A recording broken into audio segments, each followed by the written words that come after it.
Madame, Monsieur, bonsoir et encore une fois, merci pour votre fidélité à l'émission Son de Tour. Son de Tour va essayer de traiter de l'actualité, pas l'actualité immédiate, mais l'actualité qui fait aujourd'hui la une des journaux internationaux. Nous allons parler de la CPI. La CPI, tribunal sélectif pour juger les Africains. L'Afrique doit-elle se retirer de la CPI? Point d'interrogation. La CPI, un tribunal sélectif. Et si l'Afrique se retirait de la CPI? Nous allons essayer de répondre à cette question avec nos invités qui sont sur ce plateau. Je m'en vais les présenter tour à tour. J'ai cité le ministre Antoine Collinet-Makosso. Bonsoir, monsieur le ministre. Bonsoir. J'indique quand même à nos téléspectateurs que vous êtes juriste, magistrat. Et à ce titre, nous aurons des éclaircissements à ce sujet. À ses côtés, nous avons Maître Thomas Dolani, avocat, bâtonnier, Cour de Brazzaville. Voilà, j'allais dire peut-être pas un des disciples de feu. Enfin, je ne vais pas le citer, mais il était le spécialiste de la rupture, mais il n'est plus de ce monde. À ses côtés, M. Alphonse Ndongo, qui est journaliste, correspondant à Jeune Afrique Économie et spécialiste des questions internationales. Donc, avec nos trois invités, nous allons essayer de poser la question de savoir si les Africains doivent se retirer de la CPI. Sinon, pourquoi? Si oui, pourquoi également? Alors, un vice-président déposant à La Haye, un chef d'État élu convoqué à La Haye pour venir répondre des crimes de guerre et des crimes contre l'humanité qu'il aurait commis, un ancien chef d'État détenu et jugé à La Haye, un ancien chef d'État condamné et écroué à Londres pour 50 ans, un ancien vice-président et sénateur jouissant d'une immunité parlementaire entre guillemets qui dépose actuellement à La Haye, un avocat transféré à La Haye, un député transféré lui également à La Haye, disposant d'une immunité au motif de subordination de témoins, des anciens chefs de guerre couplissant eux aussi à La Haye, etc. La liste serait longue. Mais leur point commun, ils viennent tous du continent noir et ils seraient, comme par hasard, tous africains. Et c'est une raison qui a poussé le 5 septembre 2013 dernier les députés kenyans à demander le retrait de leur pays de la CPI. Et c'est la raison pour laquelle le sommet extraordinaire de l'Union africaine qui s'est tenu du 10 au 12 octobre à Addis Abeba a été consacré sur les relations entre guillemets tumultueuses entre la CPI et l'Union africaine. Et c'était l'objectif, celui d'examiner ces relations dont certains pensent qu'elles sont devenues de plus en plus conflictuelles. Doit-on se retirer de la CPI? Oui, diront certains. Non, diront d'autres, parce que certains ont signé et ratifié le traité de Rome qui les lie comme une paire de chaussures vous lie à vos lacets. Alors, que faire? Que faire?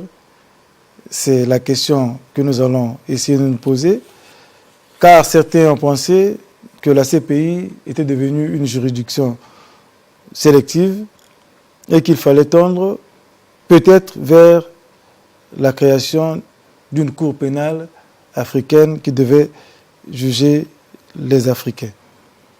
Je m'en vais prendre juste une citation du président équato-guinéen Obiang Nguema, d'un article, d'une interview tirée du journal Narrative Press,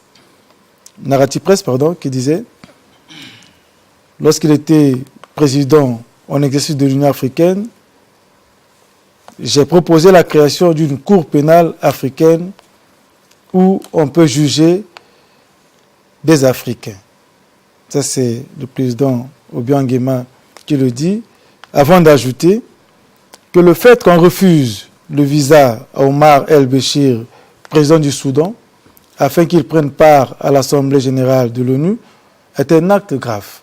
Ce refus va à l'encontre des principes des Nations Unies. Le fait de convoquer un chef d'État africain, encore au pouvoir à la CPI, est aussi grave. Nous avons observé que seuls les Africains y sont jugés, Laurent Gbagbo, Charles Taylor, mais on oublie les crimes que les autres ont commis. L'Irak a été détruit au prétexte fallacieux qui détenait des armes de destruction massive. Ces propos sont du président équato-guinéen Obiang Nguema. Alors, je m'en vais vous poser juste une question, monsieur le ministre, avant un tour d'échappement. La CPI serait-elle devenue un tribunal sélectif au regard des noms et personnalités dont on vient de citer, qui, comme par hasard, seraient tous ressortissants du continent africain? Mais merci beaucoup, monsieur Sony Benga.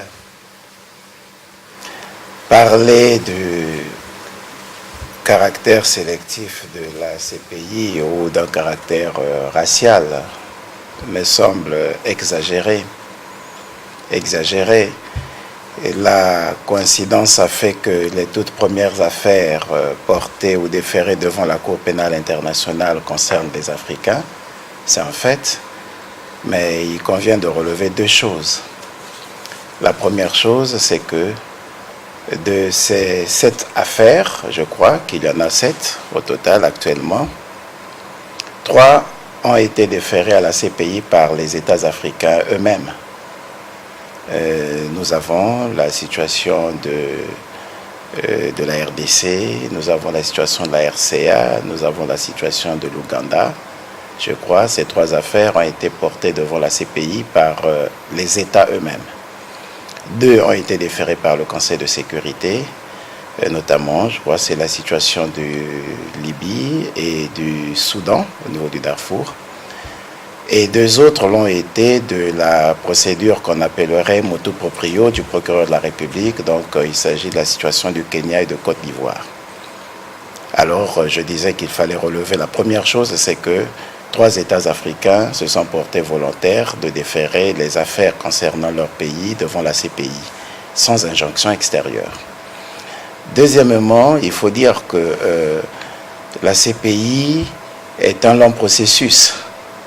Il n'y a pas de raison qu'elle puisse avoir aujourd'hui un caractère racial, dans la mesure où, lorsqu'a commencé le débat en vue de la création de la Cour pénale internationale, on n'avait pas pensé aux Africains. Souvenez-vous que l'idée de créer une Cour pénale internationale remonte depuis, même bien avant la Première Guerre mondiale. Elle a fait du chemin après la Première Guerre mondiale, et il a été difficile de juger l'empereur Guillaume II, le Kaiser comme on l'appelait, Guillaume II d'Allemagne, l'empereur d'Allemagne. À ce moment, il ne s'agissait pas des Africains. On est arrivé lorsqu'il furent adoptées les conventions sur le génocide. Il avait été fait état de la nécessité de mettre en place une cour criminelle internationale. Et on a jugé les gens lors du tribunal militaire de Nuremberg, le tribunal militaire international de Nuremberg et de Tokyo. Il n'était pas question des Africains. Il avait été décidé que l'on puisse créer une cour pénale internationale. Alors donc vous voyez, on a fait 50 ans de traversée difficile parce qu'il y avait l'influence de la guerre froide qui n'a pas permis effectivement aux États de se mettre d'accord sur la nécessité de créer une cour pénale internationale. Mais lorsque nous avons subi les situations de la Yougoslavie et du Rwanda et qu'on ait été obligé de créer des juridictions hautement critiquables, notamment le tribunal pénal international sur la Yougoslavie, le tribunal pénal international sur le Rwanda, qui est venu après, mais parlons de la Yougoslavie, il ne s'agissait pas de l'Afrique. Donc, c'est pourquoi je pense qu'on ne peut pas aller vers ces raccourcis qui consistent à penser que la Cour pénale internationale aura été créée rien que pour faire la chasse aux Africains, c'est une chasse raciale, non.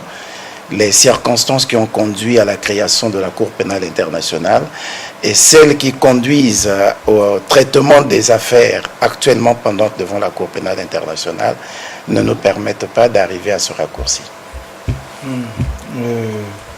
Éviter les raccourcis raciaux, vous direz autant, maître Toumane Djolani, alors que certaines voix s'élèvent pour dire quand même que cette cour-là serait sélective.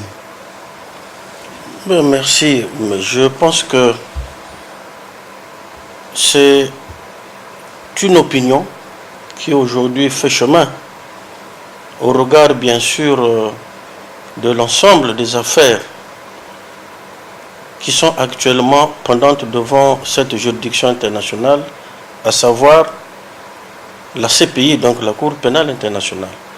Cependant, il faudrait bien qu'on se pose la question de savoir qui peut être déféré devant cette Cour et sous quelles conditions. Parce que, à l'origine, il y a d'abord un engagement. L'engagement qui se fait par la ratification et par la signature du statut, qui est donc le statut de Rome pour ce qui est de la CPI. Deuxièmement, est-ce qu'il faut procéder par une comparaison simpliste à connotation discriminatoire ou raciale en disant pourquoi seulement les Africains et non les autres? À ce sujet, il faut qu'on se pose une question. Est-ce qu'on ne peut pas penser un seul instant qu'au regard des exigences de cette Cour, au regard des dispositions constitutives du statut de Rome, est-ce que les Africains, en leur majorité ou au quotidien, ne créent pas les conditions de se retrouver finalement dans leur pratique, aussi bien sociale que politique, devant cette Cour? Parce qu'il ne s'agit pas d'une compétition. Il s'agit d'une juridiction qui ne peut agir que conformément à la légalité qui résulte de son statut. Et à ce titre, je pense que parler d'un traitement sélectif ou d'un fonctionnement sélectif de la Cour pénale internationale serait un véritable procès d'intention. Mon cher Alphonse Ndongo, je ne sais pas si vous partagerez cette analyse de penser que ce serait un procès d'intention que d'accuser la CPI de ne s'acharner qu'aux seuls Africains, dont si on voit le pourcentage de ceux qui sont détenus, ceux qui répondent, ils viennent de l'hémisphère sud quand même. Oui, c'est vrai qu'au regard de l'inflation des dossiers en instance et dont les principaux accusés ou présumés coupables sont des ressortissants de l'Afrique, ça donne l'impression que la Cour a été créée ou alors elle est là contre les Africains. Mais à qui la faute si évidemment beaucoup de nos frères africains se retrouvent au tribunal de l'Haye aujourd'hui? C'est peut-être aussi, il faut le reconnaître, du fait qu'il y a beaucoup de crises en Afrique et qu'il y a comme un retour un peu à la barbarie de Solferino du 19e siècle avec des gens qui se comportent, qui animalisent un peu leur instinct de guerre. Et je pense que sur ce point précis, on peut penser que la Cour pénale internationale est contre les Africains. Mais alors, la faute nous revient entièrement, d'autant plus que on n'a pas été assez vigilant lorsqu'il a fallu ratifier le traité de Rome. 34 États africains sur 54 l'ont ratifié, tout simplement parce qu'on était peut-être mus par l'intérêt de mieux se prévaloir ou de mieux être vu par l'Occident comme étant des pays à orientation démocratique qui respectent les droits de l'homme. Mais aujourd'hui, nous nous rendons compte que ce sont plus les Africains qui sont comme ça tout le temps mis sur la sellette. Je me souviens déjà que la Cour pénale vient encore de demander aux autorités ivoiriennes le transfèrement de Blé Goudé. Donc c'est vrai, c'est évident. Il y a tout simplement aussi quand même une question qu'il faut se poser. Est-ce que la Cour pénale telle qu'elle est constituée aujourd'hui, est-ce qu'elle bénéficie d'une certaine indépendance? On sait qu'elle est sous le boisseau du Conseil de sécurité des Nations Unies. C'est le Conseil national de sécurité des Nations Unies qui régule un peu tout. Et lui-même, il est partagé entre certains pays qui n'ont pas ratifié le traité de Rome, c'est-à-dire la Chine, la Russie et les États-Unis. Et vous avez deux autres États qui, évidemment, manœuvrent un peu à la source, régulent un peu tout et brandissent souvent un peu comme un carton rouge chaque fois qu'il y a un conflit en Afrique pour dire attention, s'il y a encore des bavures, s'il y a des actes qui portent atteinte à la personne humaine, nous pouvons nous saisir du dossier. On l'a vu avec le cas de la Libye lorsque Kadhafi était en conflit avec les rebelles de Benghazi. On a vu Morone Ocampo, n'est-ce pas, présenter un carton jaune déjà comme ça à Kadhafi pour dire sachez que cela pourrait être un crime de guerre. Et par conséquent, pourquoi est-ce qu'il n'y a pas la même réplique lorsqu'il s'agit d'autres pays en conflit? C'est vrai que les États-Unis n'ont pas ratifié le traité de Rome, mais on ne sent pas à ces niveaux quand même ne fût-ce qu'une condamnation, une simple condamnation. Et là, de ce point de vue, je pense que ce sont les Africains qui ont été infantilisés et qui ont été amenés à ratifier ce traité de Rome. C'est à savoir si ils l'ont fait par suivisme ou alors tout simplement par conviction politique. Est-ce qu'on ne peut pas dire que ça n'a pas été le fait peut-être de contraintes aussi pour les pousser à ratifier le Conseil de sécurité, puisque vous avez donné deux exemples où le Conseil de sécurité peut se saisir d'un certain nombre d'affaires pour saisir la Cour pénale internationale, notamment dans le cas de la Libye et du Soudan, qui siège au Conseil de sécurité. Et au Conseil de sécurité, je crois savoir qu'il y a un membre éminent qui n'a pas ratifié ce traité. Alors, comment on peut expliquer que lui, il ait la possibilité d'utiliser le fer pour battre l'autre et que par ailleurs, qu'il retire des griffes de la Cour pénale tous ses concitoyens, y compris ses généraux, lorsqu'il s'agit d'actes de guerre, monsieur le ministre? Je parle des États-Unis. Bon. Je suppose que vous avez compris. J'ai bien compris. Bon, le problème ne se pose pas à ce niveau. Ben, vous savez que s'agissant du déferlement des procédures par le Conseil de sécurité, il y a un des compromis qui avait été trouvé lors de la création de la Cour pénale internationale. C'est contourner le droit de veto. Et donc, je rappelle qu'il y a 15 membres quand même au Conseil de sécurité. Voilà, et avec les membres non permanents. Et pour obtenir une décision du Conseil de sécurité dans le cadre de la coopération avec la Cour pénale internationale, il faut simplement la majorité absolue. Donc il suffit qu'il y ait 8 ou 9 États qui se prononcent en faveur de la saisine de la Cour pénale internationale ou en faveur d'un sursis des procédures devant la Cour pénale internationale, vous voyez que effectivement la décision du Conseil de sécurité passe. Donc le point de vue aussi qu'il y a quand même des tractations qui font quand même l'objet de corps à corps entre les grandes puissances et les déjà il faut dire déjà il faut dire que le point de vue des États-Unis sur cette question importe peu, parce qu'il suffit que, puisque vous parlez de tractation, il suffit que les États qui ont intérêt à ce qu'un dossier soit déféré à la Cour pénale internationale fassent les mêmes tractations pour obtenir la décision. Voilà. Donc, on ne peut pas penser à ce niveau que, bon, on peut subir une influence. Et je m'inscris en faux contre l'idée qui consiste à penser que nous aurons agi par mimétisme ou par pression. Non, non, non. Je crois que les États africains étaient pendant longtemps demandeurs. C'est des États qui sont attachés à la justice. Il ne faut pas perdre ça de vue. Il n'y avait aucune pression à ce moment. Il n'y avait aucune pression lorsque nous nous engageons pour que soit créée la Cour pénale internationale. Je crois que nous étions conscients des atrocités qui se commettaient dans nos pays respectifs. Nous étions conscients de ce que nous étions en train de subir. Et ces atrocités n'étaient pas simplement notre propre fait, parce qu'il y avait aussi des ingérences extérieures. Il y avait des États qui téléguidaient, qui dirigeaient les affrontements de nos pays depuis les leurs. Et donc, nous étions conscients qu'il nous fallait une Cour pénale internationale pour que, effectivement, on n'ait plus à vivre l'impunité, on n'ait plus à vivre un certain nombre de comportements que nous avons connus.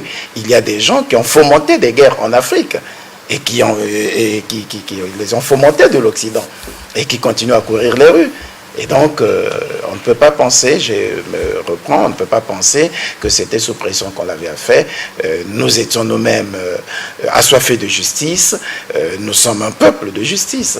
Sauf qu'il y a une situation que nous n'avons pas pu faire partager à ce moment.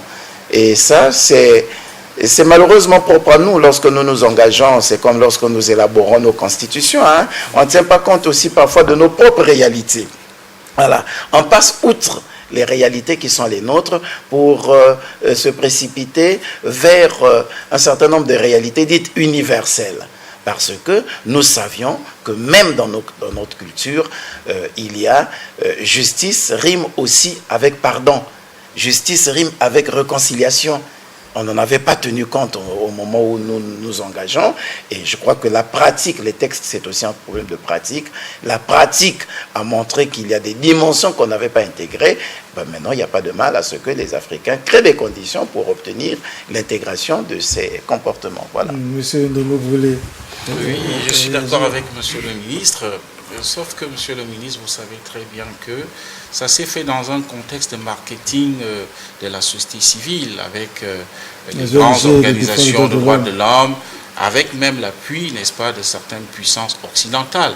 Ce n'était peut-être pas une pression exacerbée, mais c'était une pression, comme on dit, en douceur, menée de main de maître, en sous-main, par la Croix-Rouge internationale, par aussi d'autres organismes que vous connaissez, FIDH, Amnesty International. Donc, on peut quand même penser, souvent dans pareil cas, et c'est là où intervient le rôle de ceux qui entourent nos chefs d'État, parce que vous constaterez que sur 54 États africains, il n'y en a que 34 qui ont ratifié le traité de Rome. Ça veut dire que peut-être les autres ont pris conscience du fait qu'il y avait quand même danger et qu'il fallait examiner en profondeur le statut de Rome.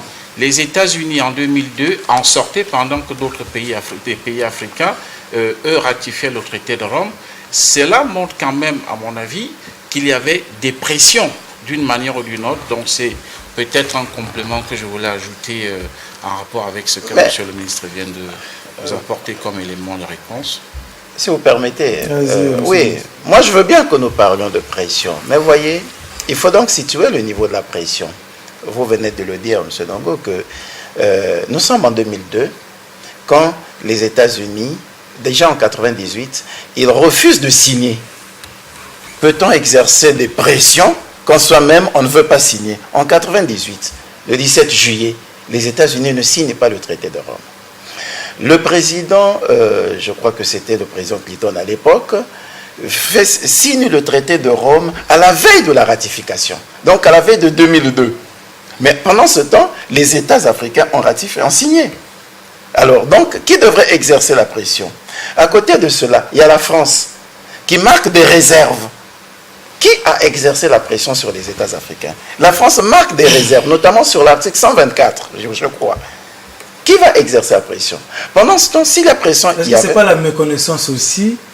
Et à cet instant-là, ils ne sont pas pris dans le taux des mouvements des défenseurs des droits de l'homme qui montaient en puissance, qui diabolisaient un certain nombre de gouvernants parce qu'ils auraient peut-être refusé, on les traitait d'abord dictatoriaux. Hein, la tête de pont à ce moment était le Canada. Voilà. C'était le Canada. C'était la Suisse, oui, le Canada d'abord en tête.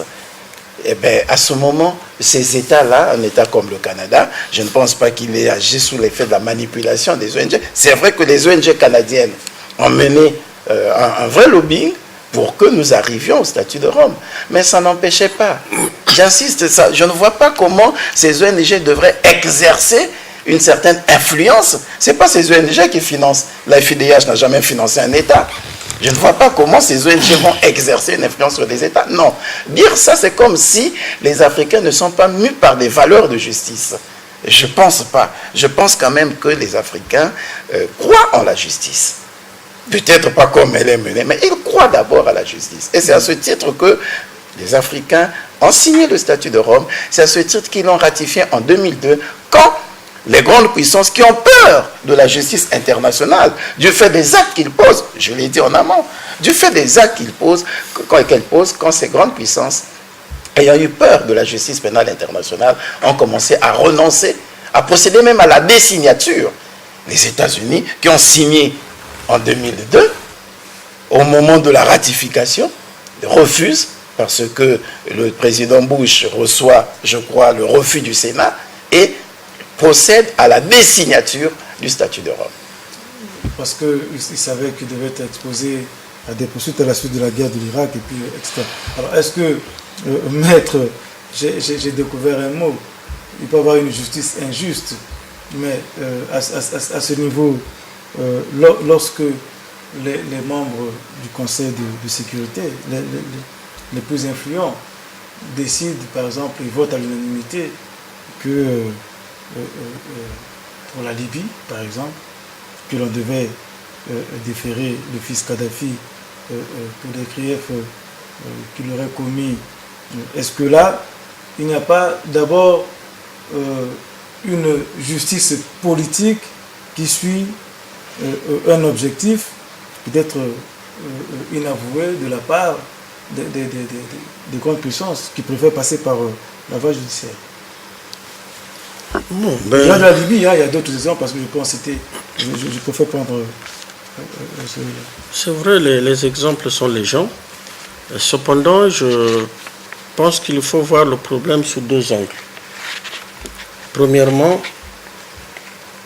il faut quand même retenir que la vocation première de la Cour pénale internationale ne consiste pas à apporter des solutions politiques aux problèmes qui s'opposent à certains États dans le domaine des conflits ou dans le domaine tout simplement de la violation massive des droits de l'homme.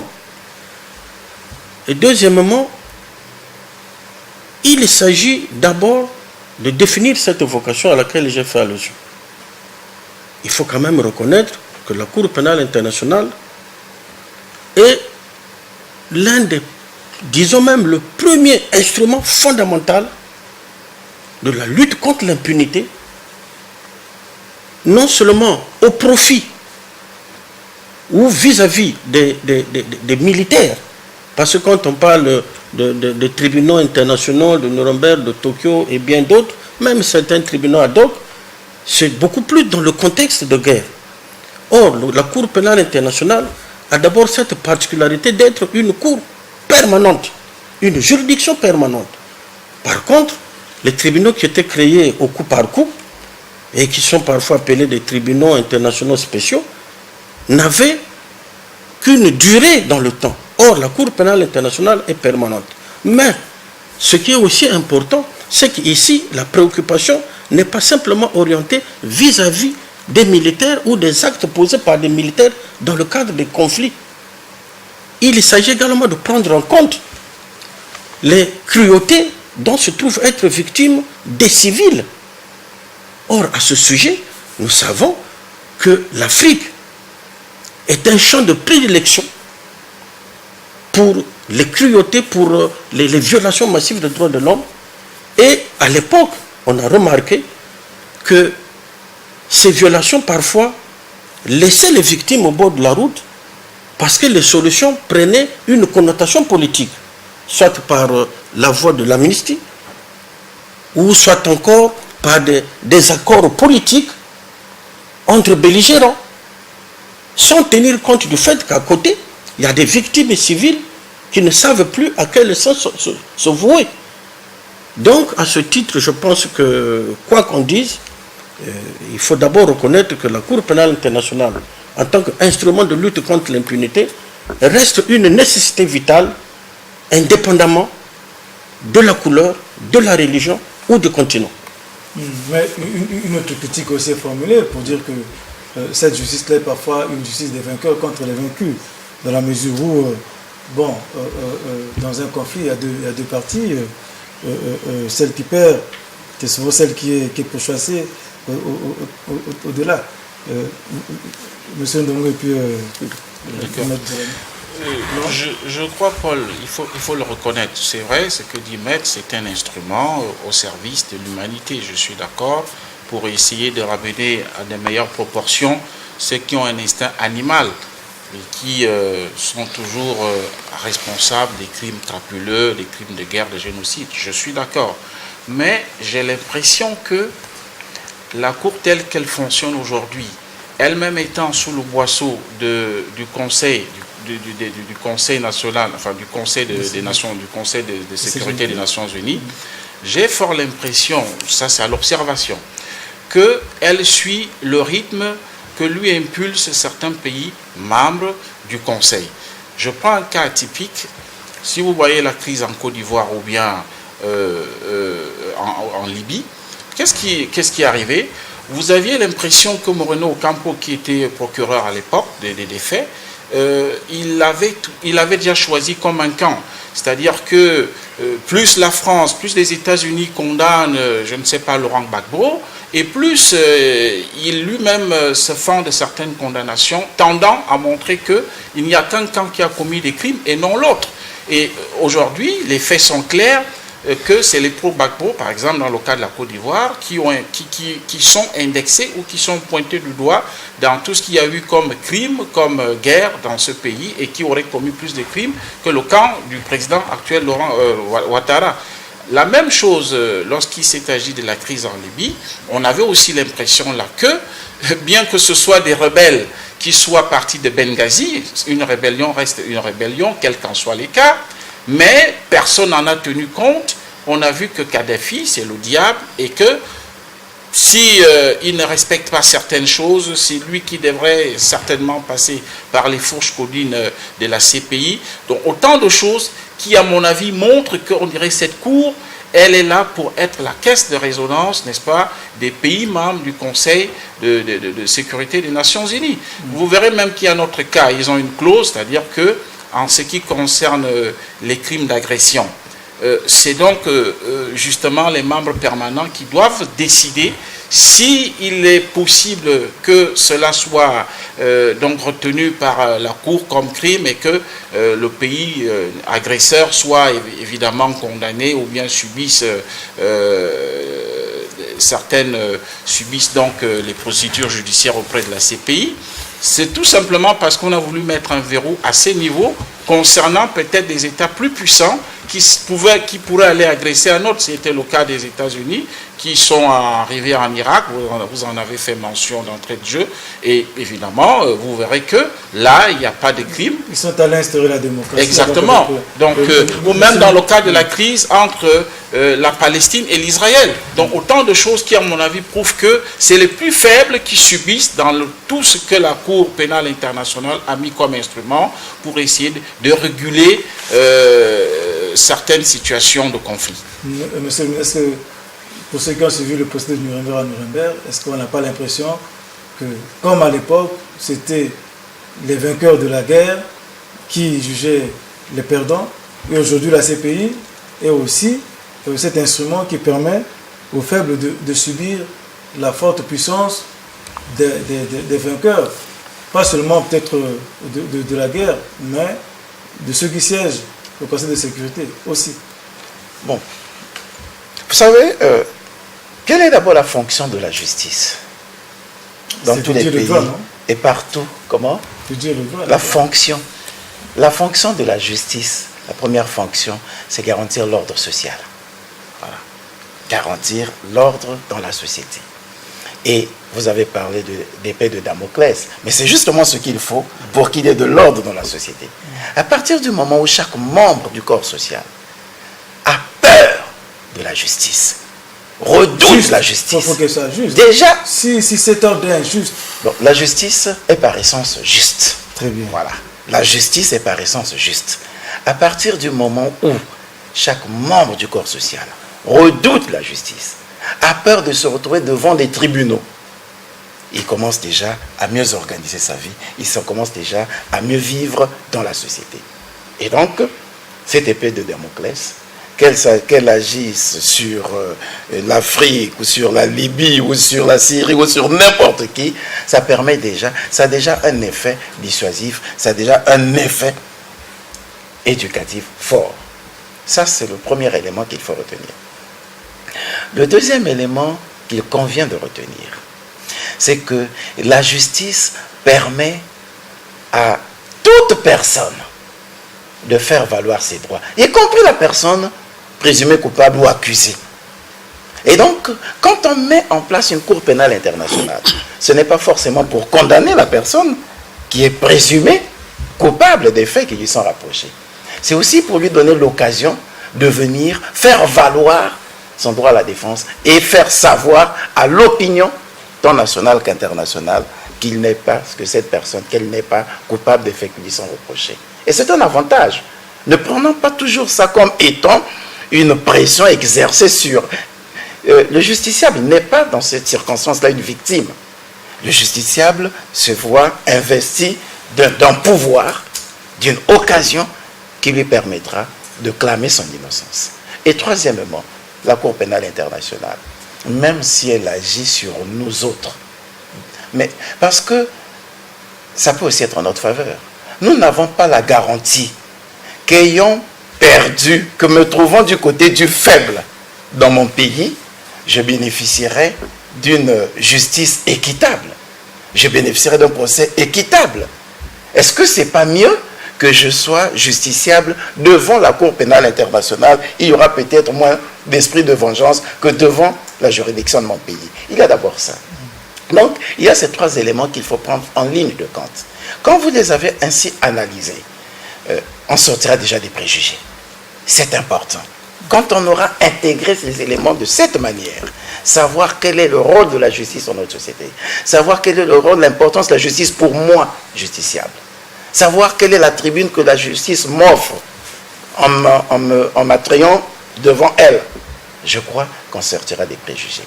Maintenant, au-delà de cela, vous savez, la Cour pénale internationale, à la différence des autres juridictions dont nous avons déjà parlé, y compris les juridictions ad hoc, ne parlerait pas d'une justice du vainqueur sur le vaincu.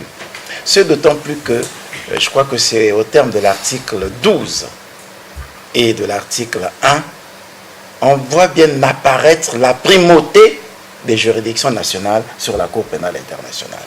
On nous explique dans quel cas la Cour pénale internationale est appelée à se saisir d'une affaire. Autrement dit, si nous, dans nos pays respectifs, nous donnions la preuve que nous étions à mesure d'engager des procédures judiciaires pour connaître nous-mêmes des affaires qui nous concernent, juger nous-mêmes nos nationaux, la Cour pénale internationale n'interviendrait pas. Au nom du principe de la complémentarité, et je dirais même au nom du principe de la primauté des juridictions nationales sur la Cour pénale internationale. Maître, vous voulez réagir? Est-ce que c'est la faiblesse de nos systèmes judiciaires africains, puisque c'est de cela, qui pourrait justifier l'immixtion pour sortir de ces préjugés de la CPI? Parce que je m'en vais quand même lire l'article 1er, puisque Monsieur le ministre vient de l'indiquer. L'article 1er de la CPI, il est créé une Cour pénale internationale en tant qu'institution permanente qui peut exercer sa compétence à l'égard des personnes pour les crimes les plus graves ayant une portée internationale au sens du présent statut, donc le statut de Rome. Elle est complémentaire des juridictions pénales nationales. Sa compétence et son fonctionnement sont régis par les dispositions du statut de Rome. Donc vous qui connaissez, je vais faire entre détails. Donc c'était le tirage. Alors, merci, mais cela coïncide. La lecture que vous venez de donner,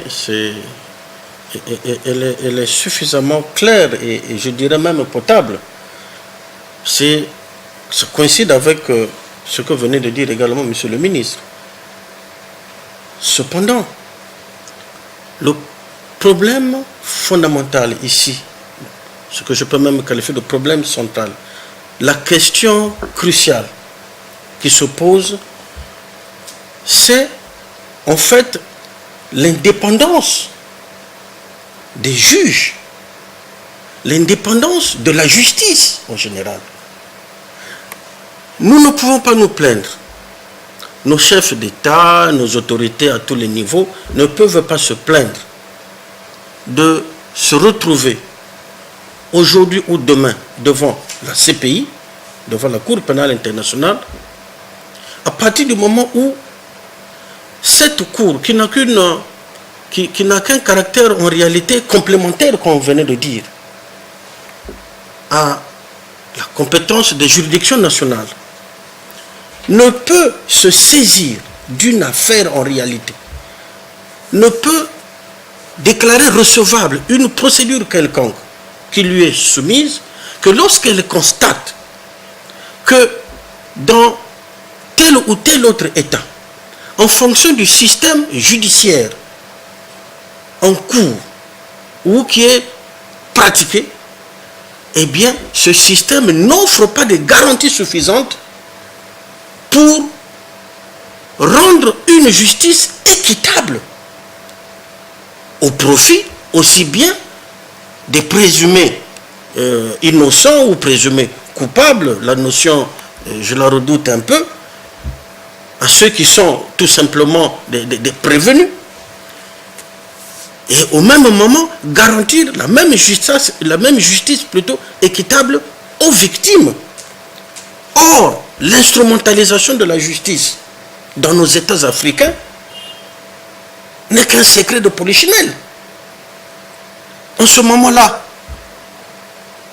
est-ce que l'humanité est aujourd'hui, étant une famille planétaire, la notion de frontière cédant au profit de la notion d'humanité, est-ce qu'on ne peut pas aujourd'hui dire que la Cour pénale internationale a sa raison d'être pour suppléer à la carence, aux faiblesses, à la complaisance et à la défaillance des juridictions nationales? À ce titre-là, eh bien, ceux qui ont mission de rendre la justice indépendante, équitable, ne peuvent pas se plaindre de ce que un groupe de personnes ou des individus ou certaines institutions ou des États se retournent vers la Cour pénale internationale. Parce qu'il est dit aussi que nul ne peut se prévaloir de sa propre turpitude. Très bien. Alors maître, on va marquer une petite pause de publicité et on reviendra pour la deuxième partie de l'émission où nous allons poser la question de savoir si il vaut mieux une cour pénale africaine qu'une cour pénale internationale. Il ne s'agira peut-être pas de faire un procès de nos juridictions, mais on pourra quand même se poser la question si on est incapable de rendre une justice équitable pour les concitoyens. Alors, à qui profiterait le retrait de nos États, de la CPI, aux populations ou au gouvernement? Faut-il passer par la CPI pour que l'on ait un système juridique performant, alors que les gouvernants disposent de tous les moyens pour la rendre performante? Une page de publicité à la régie et puis on reviendra ici pour la deuxième partie de l'émission. Question de souffler un peu et puis de faire entrer un peu d'argent dans la boîte. À la régie, page de publicité.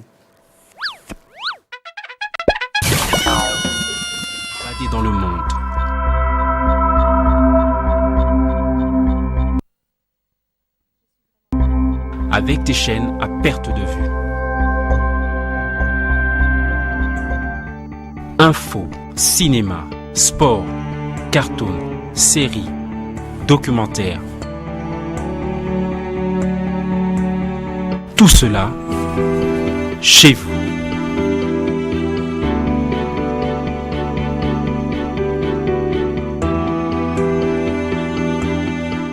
Restez scotché au monde grâce à la DIRTV International avec sa télévision numérique terrestre haute définition. Donne-moi ce téléphone. Ah, mais c'est maintenant mon tour. S'il vous plaît, rendez-moi mon téléphone. Mais c'est mon tour. Ah. J'en ai besoin.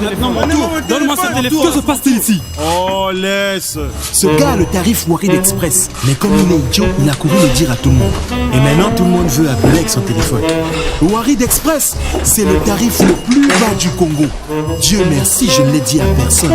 Passe-moi ton téléphone une seconde, s'il te plaît. Profitez de Warid Express, le tarif le plus bas du Congo, à 1,25 franc la seconde.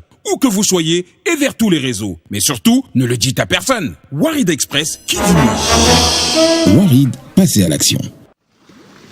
Découvrez un nouveau goût.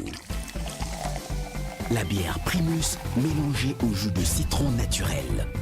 Une formule exceptionnelle pour une boisson très rafraîchissante. Primus Radler, un nouveau goût doublement rafraîchissant dans un format de 33 centilitres. Unis par le meilleur réseau, unis par les meilleurs forfaits. Découvre 2 nouveaux forfaits qui déchirent. Le forfait Lobanayo Weekend, tous les samedis et dimanches, reçoit 50 minutes, 100 SMS et 20 MB pour seulement 300 francs. Souscrit en composant étoile 122 étoile 9 dièse. Reçoit 100 minutes, 200 SMS et 50 MB pour 500 francs. Pour profiter de ce super forfait, compose étoile 122 étoile 10 dièse. Le forfait Lobanayo Semaine qui te permet de parler longtemps tous les jours de la semaine. Compose étoile 122 étoile 6 et reçoit 6 minutes, 100 SMS et 20 MB pour 300 francs. Ou compose étoile 122 étoile 7 dièse et reçoit 15 minutes, 200 SMS et 50 MB pour 600 francs. Encore mieux, avec seulement 1000 francs, reçoit 20 minutes, 500 SMS et 100 MB. Pour souscrire, compose étoile 122 étoile 8 dièse. Et ça dit qu'il y a grande causerie, toi-même tu sais. Unis par les meilleurs forfaits, RTL, le réseau qui nous unit. Another kiss, another smile. Bonjour papa. Another kiss, another smile. Would make my day. Bonjour maman. So wonderful. Pour votre rasage quotidien et aussi pour... Tous les grands téléphones sont composés de beaucoup de fonctions. Découvrez Elikiamoke, le plus petit de la gamme VMK adapté à ceux et celles qui sont très branchés et très exigeants. Vous êtes fanat des réseaux sociaux? Allez-y, partagez toutes vos sensations, vos projets et vos rêves avec ceux que vous aimez grâce à Facebook en un clic. Vous naviguez constamment et partout. Allez-y, effectuez vos recherches sur Google. Envoyez et recevez automatiquement vos mails en un clic. Vous adorez la zik? Écoutez vos chansons préférées. Allez-y. Vibrez sous le rythme des plus belles sonneries grâce au MP3 et à la radio intégrée. Vous adorez les vidéos? Allez-y. Filmez et regardez vos plus belles vidéos en un clic. Vous adorez les photos? Allez-y, saisissez instantanément vos moments fans et partagez vos joies avec vos proches. Et c'est pas fini! Son petit prix va encore plus vous surprendre.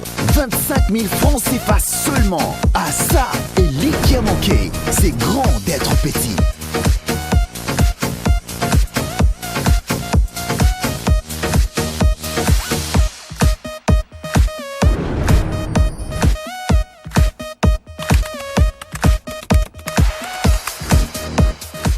Elikiamoke, disponible dans nos agences de Brazzaville et Pointe-Noire à 22 500 francs avec MTN Mobile Money. MTN, everywhere you go.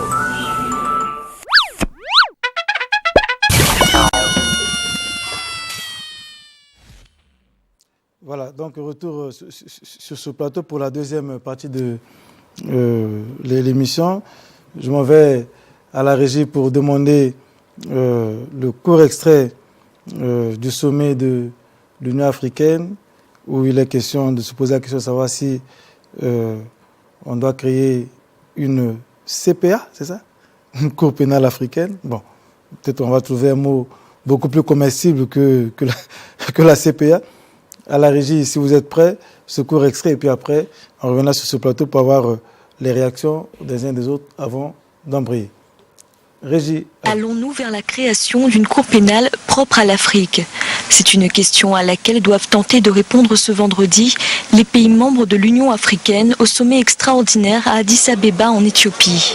Nombre d'entre eux menacent de se retirer de la Cour pénale internationale, accusant l'institution de prendre pour cible les pays africains. L'Afrique estime qu'elle est jugée à tort par la CPI et que ses principaux dirigeants sont les victimes de la CPI. Voilà pourquoi elle veut en fait avoir sa propre Cour pénale africaine.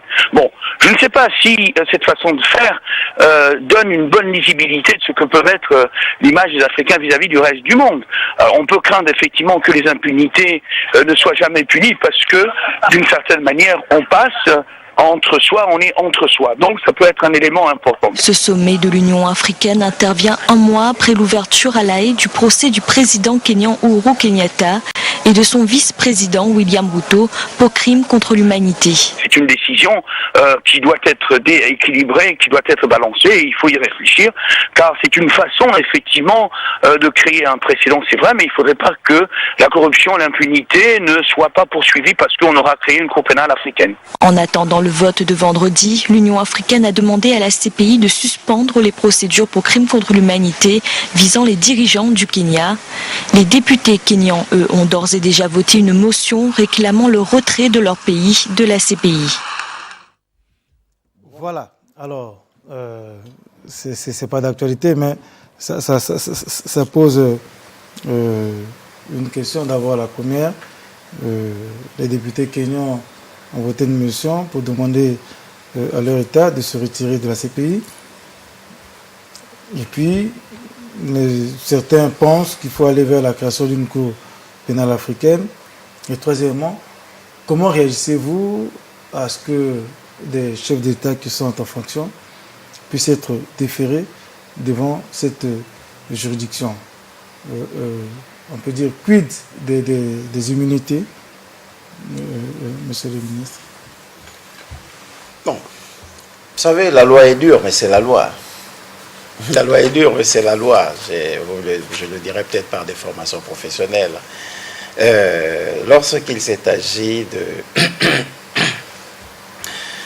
de rédiger, de signer, de ratifier le statut de Rome, on a tenu compte des précédents déjà avec les premières juridictions. Ça, c'est un. Et deux, on voulait à tout prix lutter contre l'impunité. Et on peut dire que les États africains, le débat sur l'article, je crois, 124, qui faisait abstraction du statut officiel des chefs d'État, de ministres, de représentants des États. Je crois que c'est l'article 124, vous pourrez le lire pour moi tout à l'heure.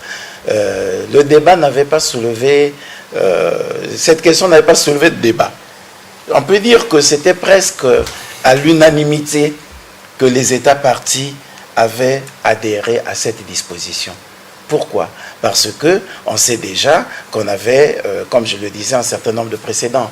Nous avons eu un président Milosevic qui venait d'être à peine élu président de la Yougoslavie, qui a été pris pour être jugé. Et on a bien vu que, effectivement, on tenait à réparer ce que nous n'avons pas pu faire avec l'empereur Guillaume II, je l'ai dit, avec les anciens dirigeants. On se plaignait encore du sentiment des Khmers rouges, les Khmers rouges avec les Pol Pot. Donc, on avait, à ce moment-là, le besoin de justice nous avait conduit à dire qu'il fallait ne pas tenir compte du statut officiel. Alors, sauf qu'on vient de vivre un cas inédit, une situation inédite, c'est celle du Kenya. Ça, c'est un cas que l'on n'avait jamais imaginé.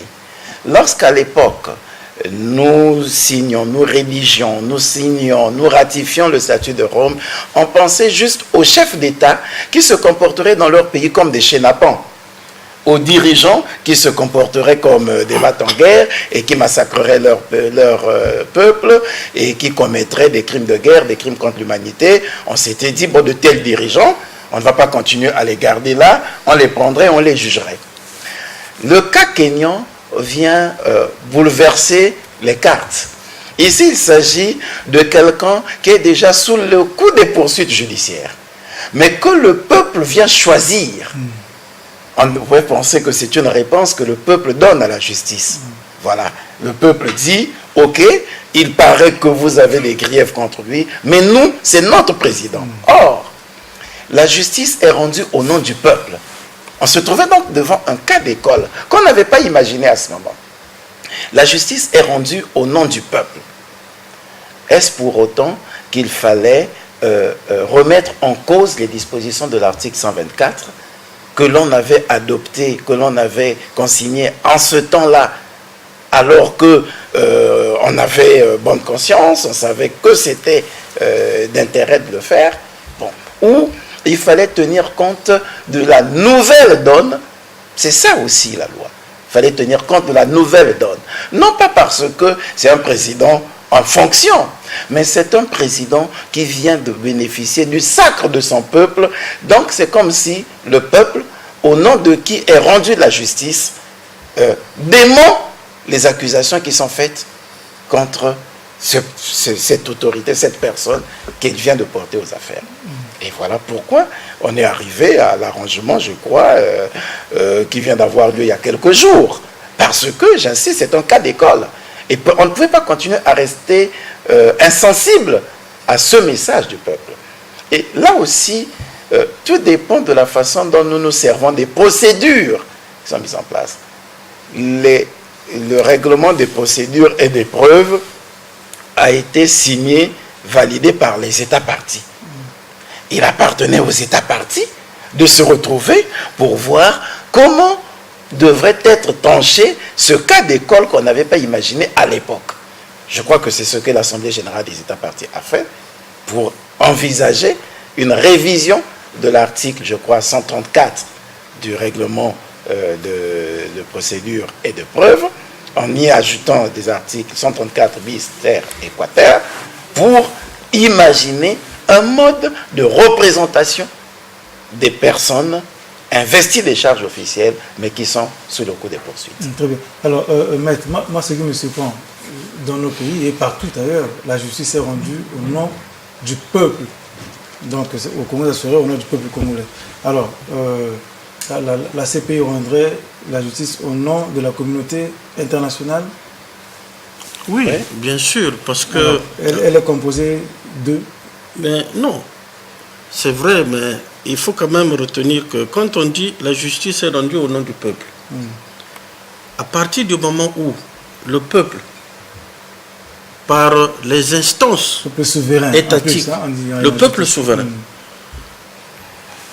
dans l'exercice, dans la gestion de son pouvoir, dans la gestion de sa souveraineté, eh bien, cède par le mandat qu'elle donne à telle ou telle autre catégorie d'autorité ou de gestionnaire de la cité. En ce moment-là, lorsqu'un État, par ces instances-là, qui ont bénéficié d'une manière ou d'une autre de cette cession de souveraineté d'une partie, aussi infime soit-elle, de la souveraineté du peuple, ratifie ou signe, s'engage à une institution internationale, notamment à caractère judiciaire. Eh bien, la CPI ici, on pardonne la communauté internationale. C'est une notion qui devient une notion quelque peu factice. En réalité, ici, entendons par communauté internationale, eh bien, l'ensemble des peuples, y compris les Kenyans, y compris le Kenya et tout le monde, l'ensemble des peuples qui ont cédé une partie de leur souveraineté à travers les instances qui se sont engagées. À ce moment-là, je pense que si la justice est rendue au nom du peuple et que la Cour pénale internationale, les décisions qu'elle rend, s'imposent, parce que il faut quand même retenir une chose. On ne peut pas, aujourd'hui, se détourner d'une vérité. La vérité est que dans la plupart des États africains, et même si on venait, vous allez certainement aborder la question tout à l'heure, même si on venait à mettre sur pied une cour pénale africaine, le danger, c'est que les autorités ou les institutions africaines ont toujours tendance à manipuler les instances qu'ils mettent eux-mêmes en place. Est-ce que c'est pas le cas de la... Non, maître, je ne vous permettrai pas de dire ça. Ah non, elle n'est pas manipulée elle-même.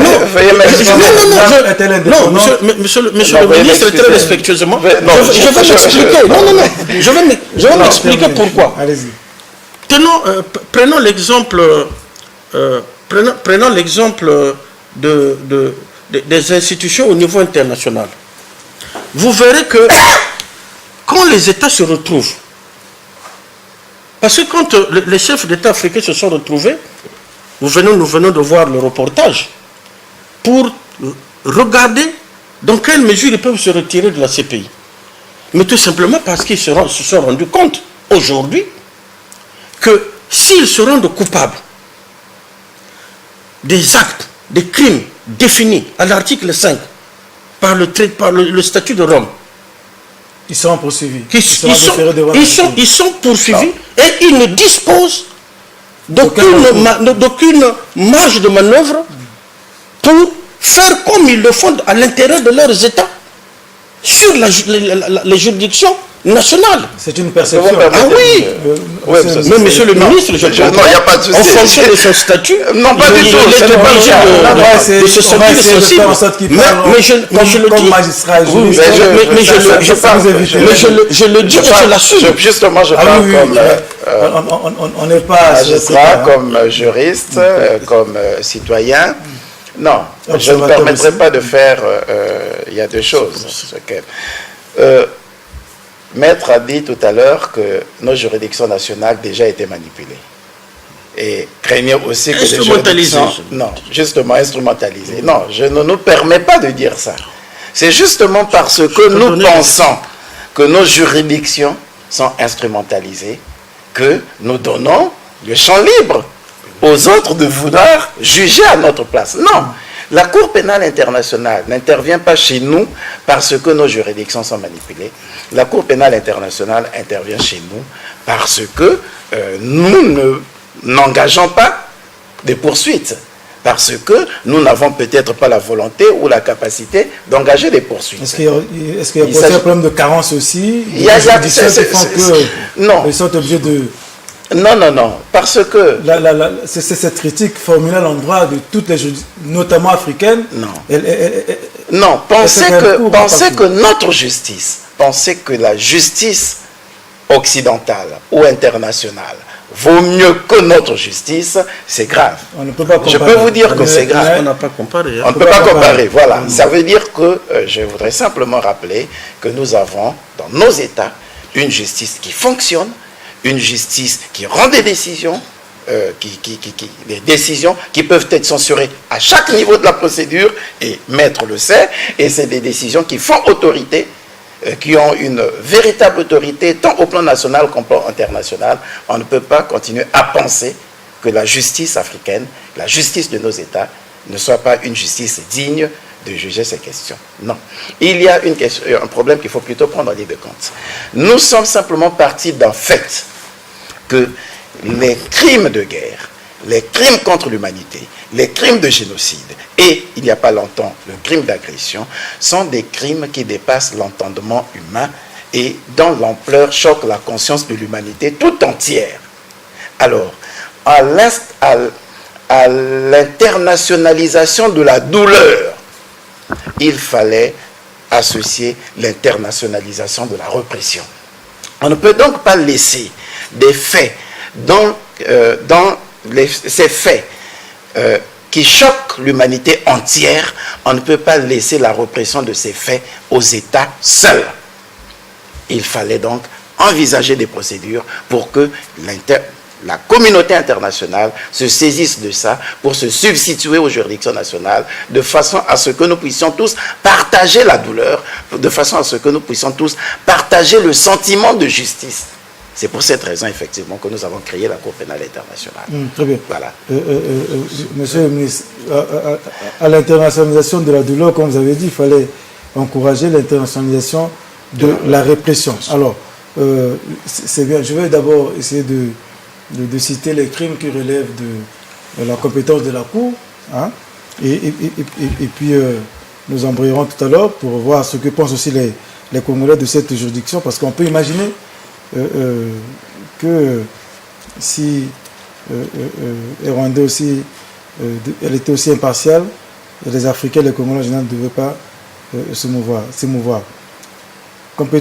Chapitre 2, compétences, recevabilité et droit applicable. Article 5, crimes relevant de la compétence de la Cour. La compétence de la Cour est limitée aux crimes les plus graves qui touchent l'ensemble de la communauté internationale en vertu du statut. La Cour a compétence à l'égard des crimes suivants: crimes de génocide, les crimes contre l'humanité, les crimes de guerre, le crime d'agression. Et donc, la Cour exercera sa compétence à l'égard du crime d'agression. Je continue la lecture. Quand une disposition aura été adoptée conformément aux articles 121 et 123 qui définira ce crime et fixera les conditions de l'exercice de la compétence de la Cour à son égard. Donc ça c'est... Je m'arrête à ce niveau pour un petit éclairage. Alors, maître, souffrez un tout petit peu. Je voudrais juste demander votre réaction. Il n'y a pas si longtemps, il y a eu toute une campagne. Il fallait quasiment déférer le président syrien devant la CPI au motif qu'il aurait utilisé des armes chimiques contre sa population. Et les grandes puissances, bon, on appelle ça un peu la réserve américaine, se sont levées pour dire mais c'est demain ou tout de suite que ce dernier devait être poursuivi par la CPI. Je ne sais pas si le dossier est déjà déposé. On est quand même surpris. Comme par hasard, il a suffi d'un sommet à Genève pour que l'on se retrate, qu'on fasse machine arrière. Est-ce que les décisions de la CPI ou les intonations ou les incantations ne sont pas géométrie variable, ne sont pas dictées par des arrière-pensées ou politiciens ou politiciennes? Maître, et puis Monsieur Ndongo, je vois en train de bouger la tête. Oui, je pense que je l'avais déjà mentionné ici, en pensant que la CPI elle-même agit en tenant compte de la température de certaines grandes puissances. Vous faites bien de relever le cas de la Syrie, et pourtant, vous savez qu'il y a aussi des rebelles qui usent des armes et qui usent aussi des destructions, des génocides, des crimes contre certaines personnes qui n'ont pas forcément les mêmes pensées que eux, mais évidemment, eux, ils sont blanchis, et c'est le président Assad qui est indexé comme c'est lui qui serait le plus grand criminel. Tout cela, ce qui est d'autant plus étonnant, c'est que les États-Unis, qui eux-mêmes ne font pas partie du traité de Rome, sont les premiers à appuyer cela pour que Assad soit jugé par la CPI. C'est franchement à ces niveaux que je pense, on a comme l'impression que la CPI c'est finalement un instrument entre les mains des puissants qui veulent certainement régler des comptes à ceux qui sont plus faibles. Et je voudrais évidemment embrayer pour revenir sur ce qu'a dit le ministre tout à l'heure, en disant que oui, nous avons une bonne justice en Afrique, avec des gens souvent un peu bien formés, au même titre que les Européens, dans les mêmes écoles, mais seulement lorsqu'il s'agit de l'applicabilité de ce qu'ils ont appris en Europe, ça pose problème, et on constate qu'il y a quelques faiblesses. Ces faiblesses-là font que la CPI, évidemment, se charge de tous les dossiers. Prenez le cas de Hissène Habré au Sénégal. Il a fallu que le nouveau président sénégalais, Macky Sall, soit là pour que ce dossier commence à connaître un début, n'est-ce pas,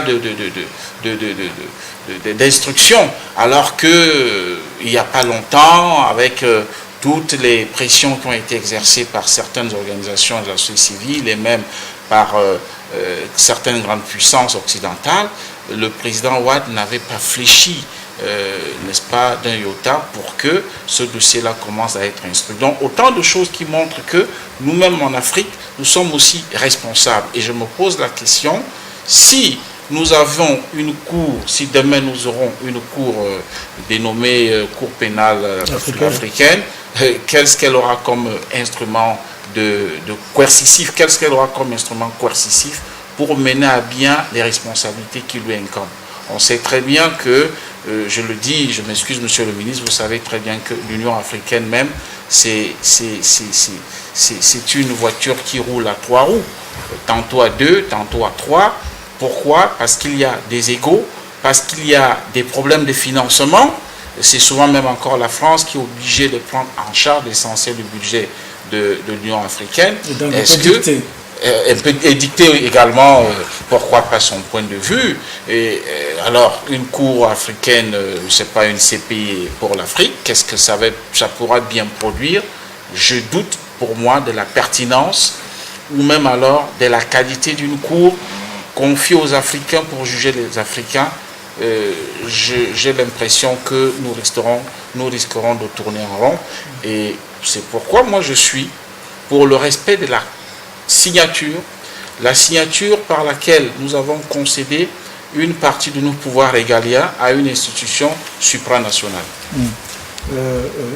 Maître, très rapidement, et puis après nous allons avoir la réaction de nos compatriotes, parce que eux aussi ils observent. Merci. Ils ont un point de vue, ils pensent aussi savoir qu'est-ce qu'ils pensent, mais moi je voulais vous interpeller. Vous dire quelque chose, d'accord. Allez-y très rapidement. Non, c'est juste pour dire aujourd'hui, comme nous venons de le suivre, je pense que nous l'avons suivi, quelqu'un l'a dit, et j'adhère à ce point de vue, que si retrait il y a, retrait des États africains de la Cour pénale internationale, croyez-moi, ça ne pouvait pas avoir une bonne connotation. Ce serait même un recul, ce serait même un aveu, parce que si on se retire tout simplement, parce qu'on se rend compte qu'on n'a pas le contrôle, que ces États-là n'ont pas, aujourd'hui n'ont aucun contrôle sur le fonctionnement de la CPI. Quand j'ai parlé de l'instrumentalisation ou de la manipulation, bon, je suis de la matière, je ne voudrais pas scier la branche sur laquelle je suis assis. Cependant... Je crois être de la matière aussi. Oui, monsieur le ministre. Monsieur le ministre, j'en conviens. Ça veut dire que mon admiration.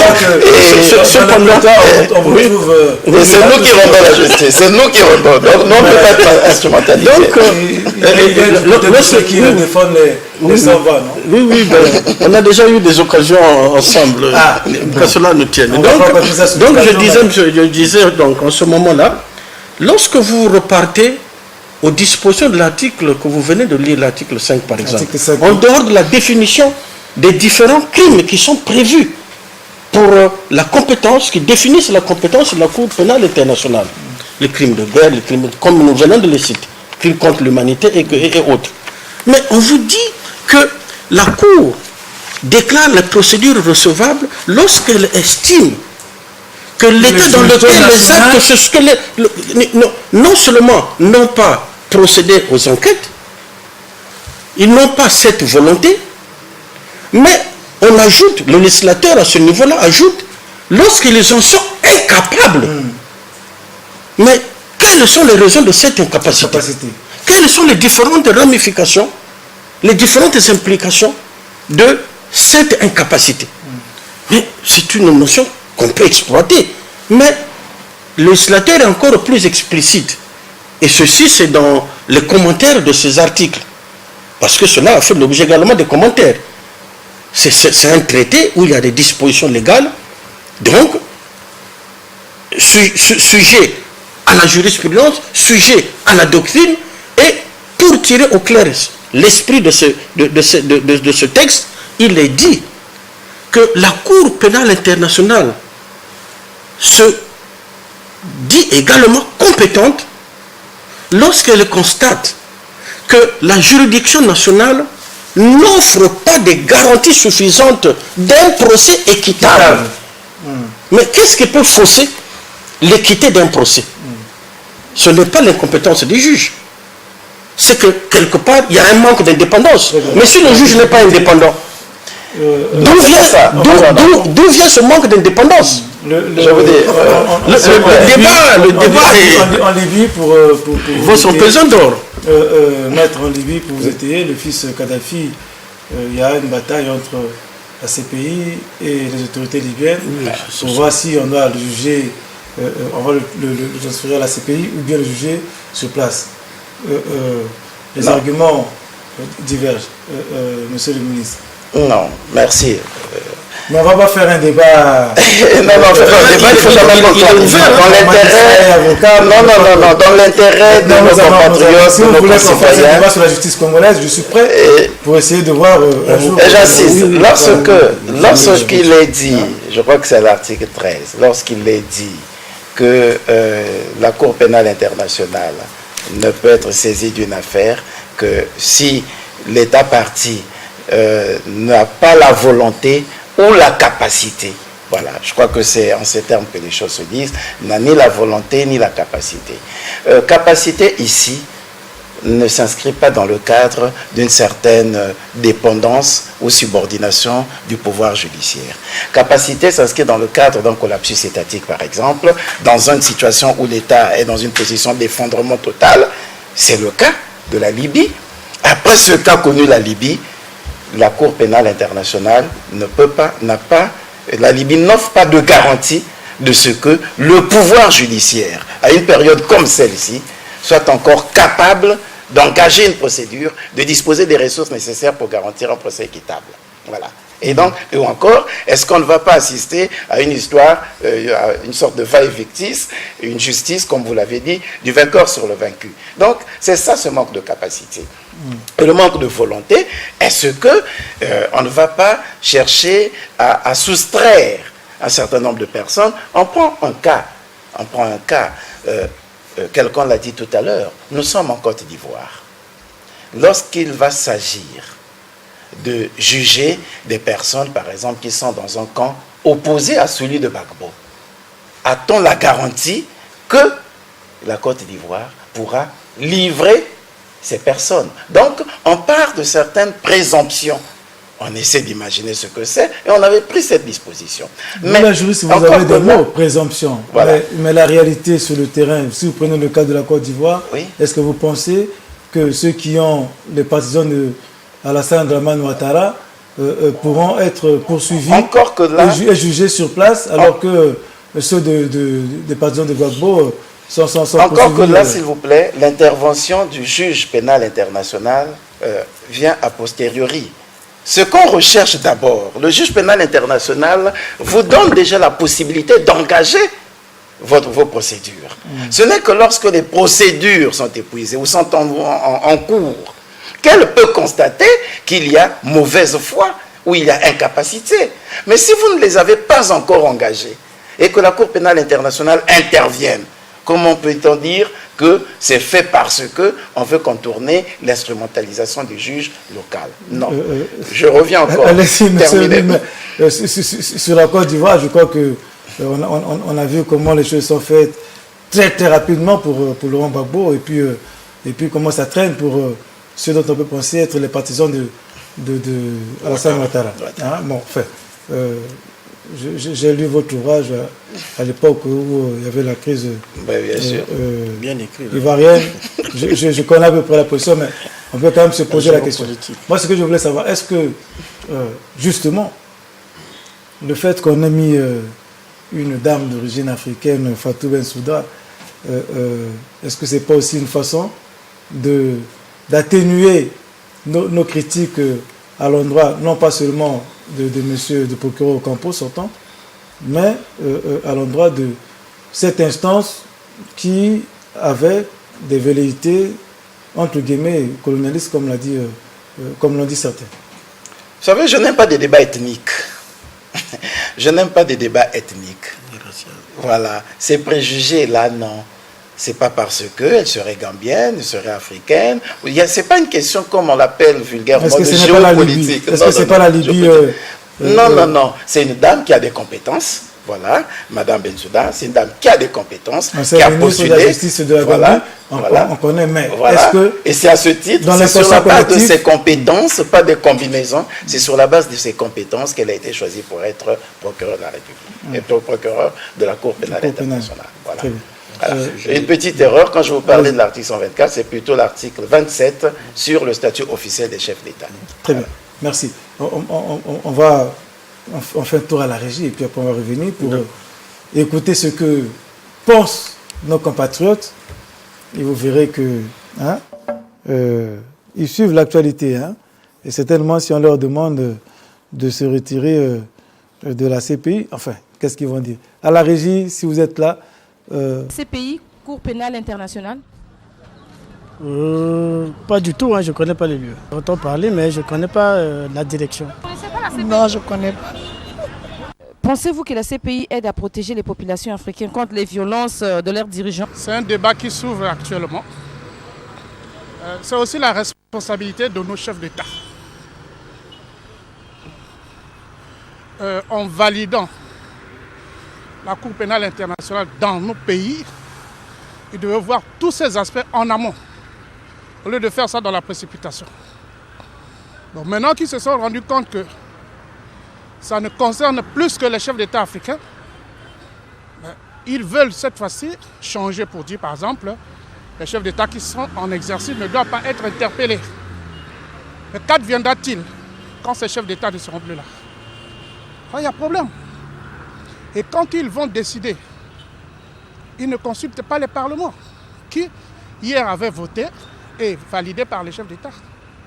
C'est un problème, c'est un débat qui s'ouvre. Je pense que ça fait intervenir des juristes internationaux. Mais je crois que nous devons prendre nos responsabilités. L'Afrique, c'est un continent qui se cherche encore. Je me rends compte qu'il se cherche encore. Mais pour que nous soyons plus au sérieux, c'est nous d'abord, nous-mêmes, dans nos États. Depuis la création de la CPI, nous constatons que pour la plupart des gens qui sont interpellés à la CPI sont des chefs d'État africains. Les États-Unis n'ont jamais ratifié ça. La Chine, pour la plupart des pays asiatiques. C'est un problème. Il y a aussi quelques dérapages de la CPI. La plupart des gens qui sont interpellés, qui sont traduits à la haie, ce n'est que les chefs d'État africains. C'est les Africains. Mais les Européens, on ne les voit pas. On a vu hier les bombardements, par exemple, à la Serbie. Jusqu'à arrêter un chef d'État, amené à la haie. Mais ce qui se passe, que les Européens occidentaux font en Afrique, ils commettent des erreurs très graves, plus graves même. Le cas de la Libye aujourd'hui. Le Kadhafi avait fait quoi? La démocratie exactement c'est quoi aussi? Pour nous Africains, c'est synonyme de la division. La France a fait un siècle pour que la démocratie s'installe en France. Un siècle, 100 ans. Mais ils nous ont imposé la démocratie à peine 20 ans, 25 ans d'indépendance, ou 30 ans d'indépendance. Mais c'était une pilule très amère qu'ils ont fait avaler aux gens. Mais la suite a dit quoi? C'est ça. Et les gens sont tués n'importe comment. C'est un chef d'État amené à la haie. Mais ce qu'eux ils font, ils ne sont pas traduits. Les premiers à avoir largué la bombe atomique dans le monde, c'est les Américains. Sur une population.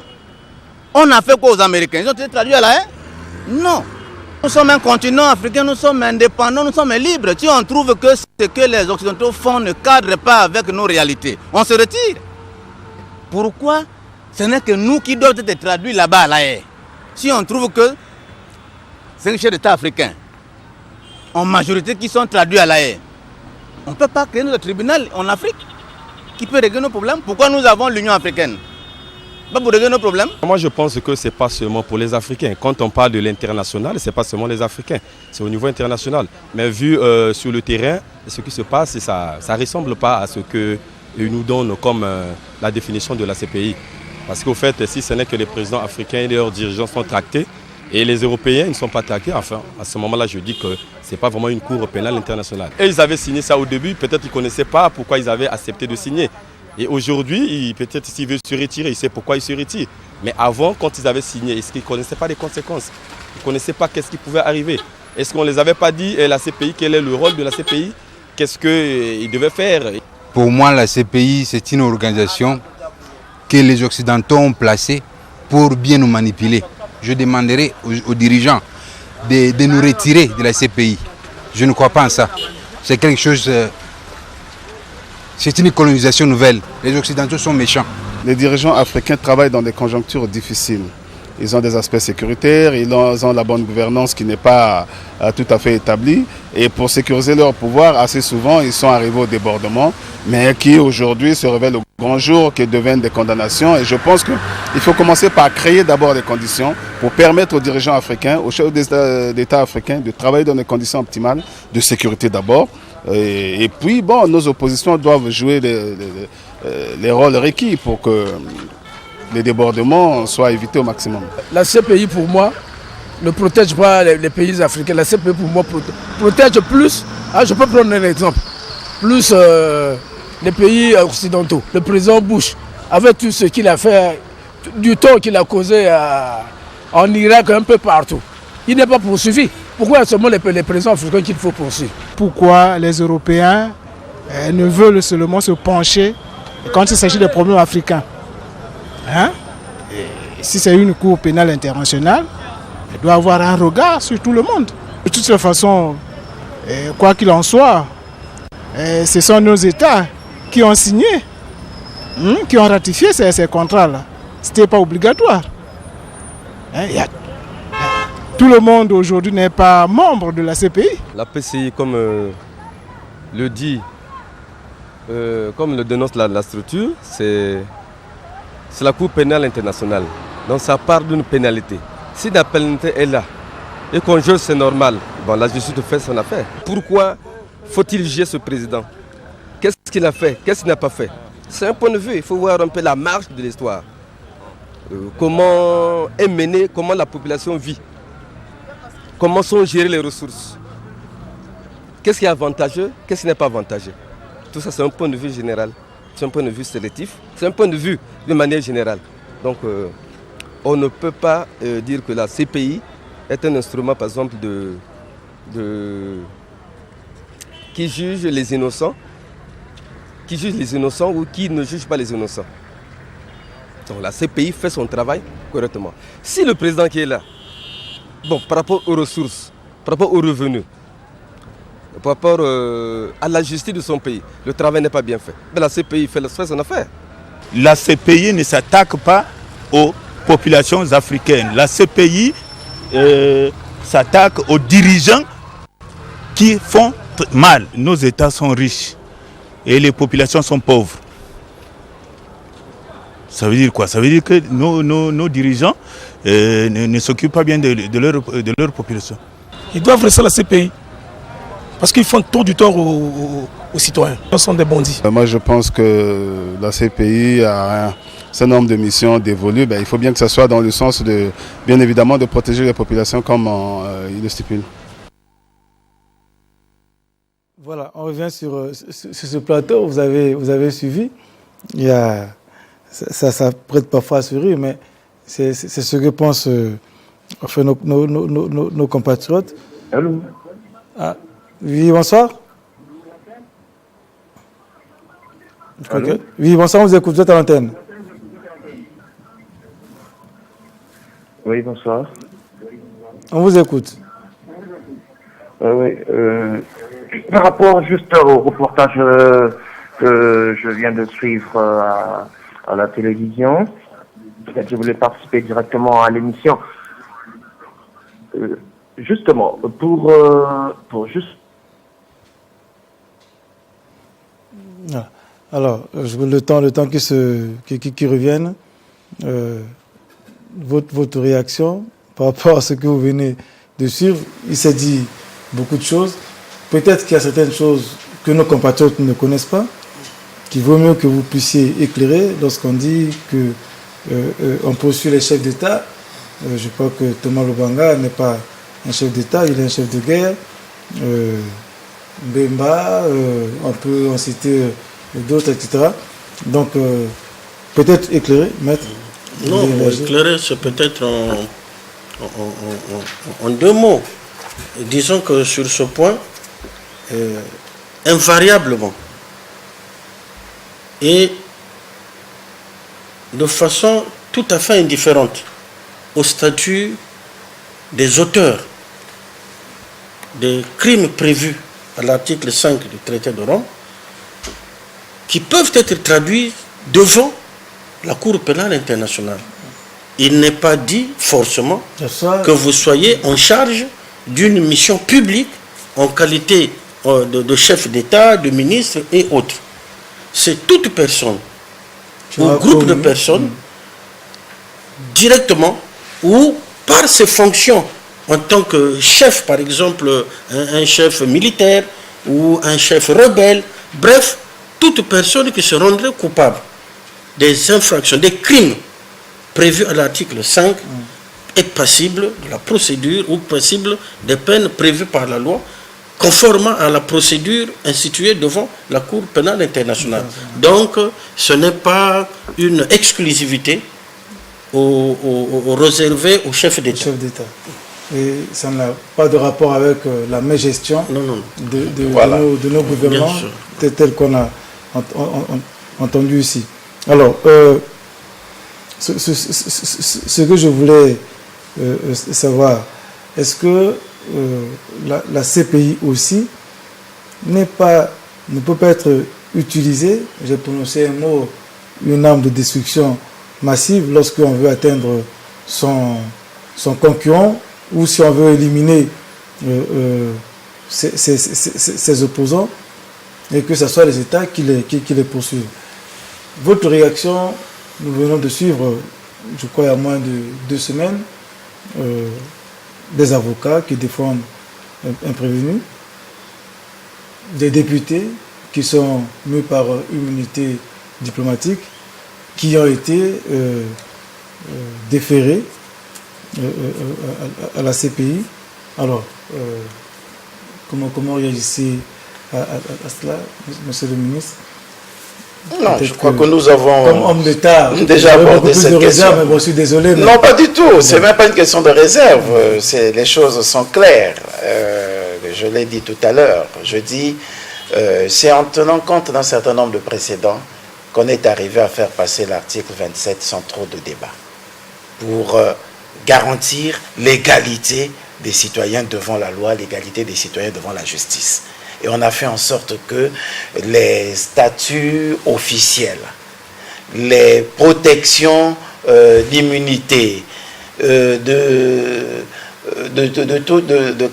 quelque nature que ce soit, ne fassent pas entrave à la distribution de l'œuvre de la justice internationale. Donc cette question avait déjà été réglée. Aujourd'hui, le peuple s'en émeut et je suis mes compatriotes, je suis d'accord avec eux. L'émotion est grande, est très forte de savoir que, comme par hasard, nos dirigeants commencent à être traqués et on les comprend. On les comprend, mais demain, ce ne sera pas nos dirigeants, peut-être. Demain, ce sera des citoyens comme nous autres, comme vous, comme... voilà. Donc, la justice s'adresse à tout le monde. Voilà. Et aujourd'hui, il y a aussi un problème, un déficit de communication. Vous avez suivi quelques-uns d'entre eux dire oui, c'est tout à fait normal parce que nous avons beaucoup d'argent, l'argent est mal géré, donc il faut qu'il soit jugé. Bon, le pauvre, il ne sait pas que ce n'est pas ça et qui fait qu'on puisse être jugé devant la Cour pénale internationale. On est jugé devant la Cour pénale internationale pour un corps de crimes bien précis. Crimes de génocide, crimes de guerre, crimes contre l'humanité, crimes d'agression. Voilà, donc il faut encore qu'on trouve du temps pour leur expliquer tout cela. Mais ce qui est encore important et qu'il convient de savoir, c'est que, au risque de nous reprendre, au risque de nous répéter, la Cour pénale internationale intervient lorsque les États ne font pas de travail, lorsqu'il y a un retard injustifié dans le déclenchement des procédures. Si les États étaient prompts à engager les procédures, la Cour pénale internationale n'interviendra pas. Alors, renforçons seulement le pouvoir judiciaire de nos États respectifs. Renforçons l'autorité judiciaire de nos États respectifs et vous verrez... Rendons-lui indépendant. Nos juridictions sont indépendantes. Nos juridictions sont indépendantes. On vous le dit en connaissance de cause. Hein. Il y a des... J'insiste encore pour dire qu'elles ne sont pas moins indépendantes que les autres juridictions. Voilà, elles ne sont pas moins indépendantes que les autres juridictions. L'affaire Clostream l'a montré que nous en France... Voilà, donc on peut aller prendre... Faisons confiance à la notre République justice. en train de faire du trekking et puis on le ramène Manu Militari. Monsieur Alphonse Ndongo. Il y a comme une utilisation à des fins politiciennes, surtout lorsqu'on veut régler les comptes à un ennemi politique ou un adversaire. En Côte d'Ivoire, on l'a vu, lorsque Laurent Gbagbo s'est retrouvé dans le nord, il a été transféré dans le nord de la Côte d'Ivoire. Les autorités ivoiriennes se sont empressées à le transférer à La Haye. Et puis, quelques temps après, lorsque, par exemple, Amnesty International a demandé qu'il faudrait aussi que les gens de l'autre camp soient présentés à La Haye, notamment les gens comme le commandant Ouattao, qu'est-ce qui s'est passé? On a vu maintenant comme une rétention parce que là, les autorités ivoiriennes ont refusé d'accéder à la demande de transfèrement de Madame Gbagbo. Et maintenant, on parle de Charles Blé Goudé. Donc, on a comme l'impression que là-dedans, ce qu'il fallait faire, il fallait absolument se débarrasser de Laurent Gbagbo. On peut transposer le même exemple dans la question du transfèrement de Jean-Pierre Mbemba, arrêté certes à Bruxelles, mais on n'a pas senti là, on n'a pas senti les autorités de la RDC essayer quand même de lui apporter ne fût-ce qu'un appui même moral. On ne l'a pas senti, c'est comme si c'était une meilleure chose que de se débarrasser d'un adversaire politique. Donc c'est autant de choses, je m'excuse, je préfère aller sur des faits parce que j'ai en face de moi des juristes pure nature. Moi, je voudrais quand même venir sur des cas précis et me poser donc la question de savoir est-ce que dans ces conditions, la CPI joue à merveille son rôle, le rôle qui est d'être au centre d'une justice elle-même impartiale. Et son rôle, à des pressions. Et voilà, et on a l'impression que les pressions viennent un peu de quelque part. Par des lobbies.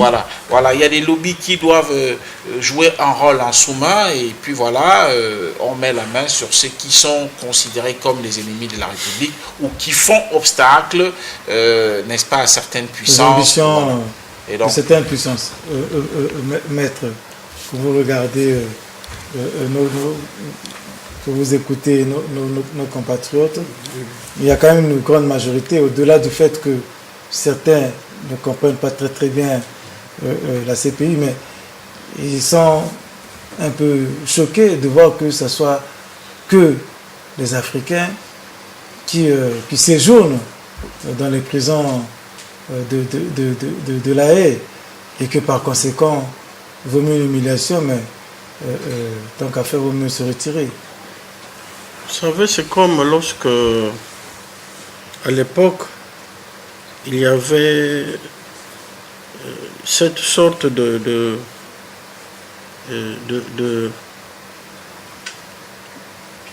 donc, comment je peux appeler? Il y avait le système qui consistait à se déplacer d'un point à un autre, d'une ville à une autre, d'un village à un autre, pour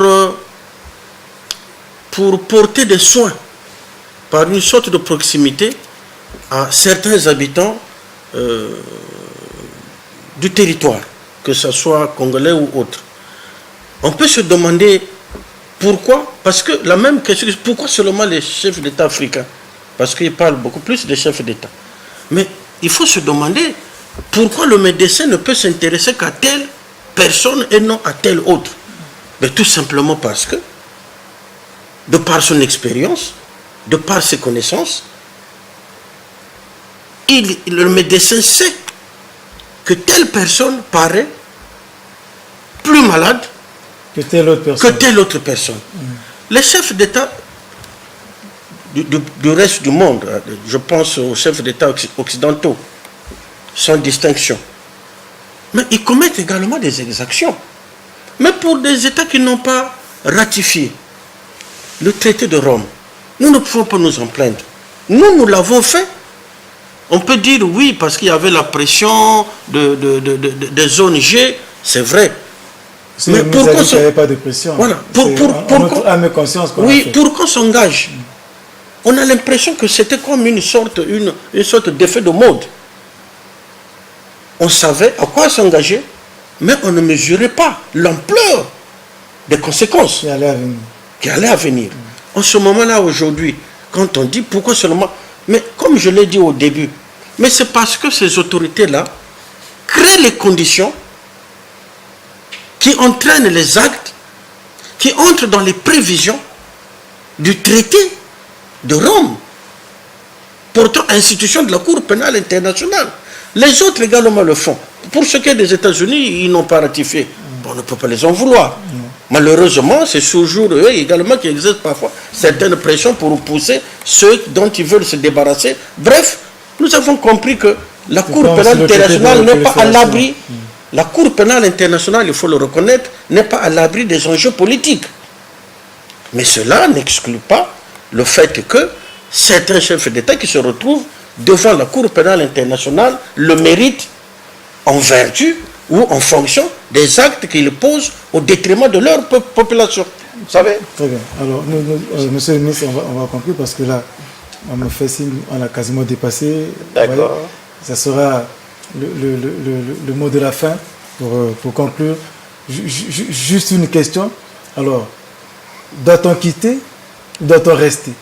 Enfin, un juriste vous dirait non, rester. Non, on n'a aucun intérêt. À preuve, les États africains, et je vous l'ai dit encore, qui se sont retrouvés. Il y a eu quand même près de 133 États partis qui se sont retrouvés il y a 4-5 jours, le 26, en Assemblée générale des États partis. Ils ne sont pas partis, ils n'ont pas quitté. Et donc... Est-ce qu'il n'y a pas eu... non, il n'y a pas de tractation. Une avancée une pression positive de l'Union africaine qui a fait... La justice est d'abord un besoin africain. C'est un besoin africain et la justice est en nous.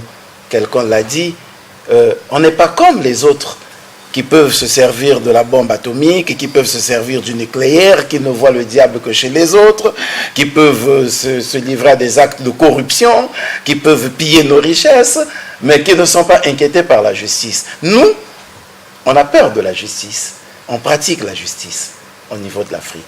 Et donc, lorsque nous avons dit que nous devions quitter la Cour pénale internationale, c'est parce que nous voulions attirer leur attention. On devrait attirer l'attention des acteurs de la Cour pénale internationale qui ont intérêt à regarder aussi les situations qui se passent ailleurs. Non pas parce que nous redoutions notre propre sort, non.